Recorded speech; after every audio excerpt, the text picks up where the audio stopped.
right. I want to end this episode with one last question. I've been asking every guest during this pod for On the Clock leading up to the draft what they would do at number 1 if they were at the Atlanta Hawks. I instead want to drop down to 4, and the Spurs, the San Antonio Spurs, are there. They have 4 and 8. They're looking to build around Victor Wembanyama. If you were in the room, if you, Jordan, were in the room advising General Manager Brian Wright, are you keeping those picks? Are you packaging them to trade up to potentially number 1? Are you getting ball handlers around him? Are you picking French teammates for Victor?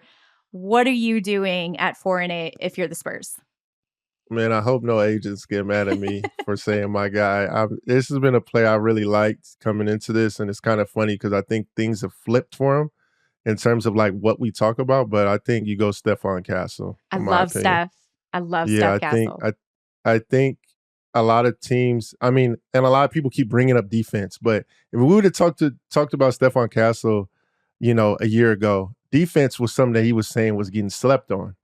People were looking at him as more as a point guard, trying to, bring the team together. I think he has more elements to his game that needs to be shown. I think he did a great job playing a role and fulfilling a role, but I think there's a lot more there with him. And I think you need a defender on that team. I think someone that could set the tempo for you guys defensively. We already got Wemby down there too, doing everything. So why not bring an on-ball defender and kind of mesh this together? And you could plug and play him in a lot of spots. And I think he can bring the ball up, make good decisions with his passing reads. And he's a safe player that I know Pop would love. So I'm saying Steph. But, the trading situation, it just depends because do you trade Keldon? You got to package him up with someone else. I know people are going to be kicking and trying to get Vassell.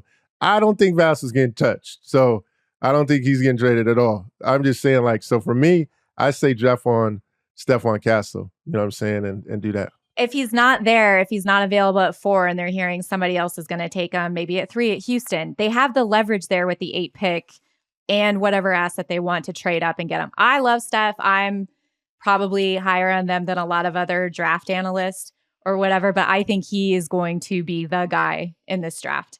All right.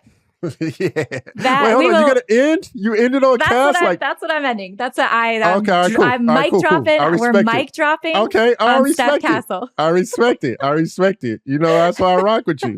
I respect it. Okay, cool.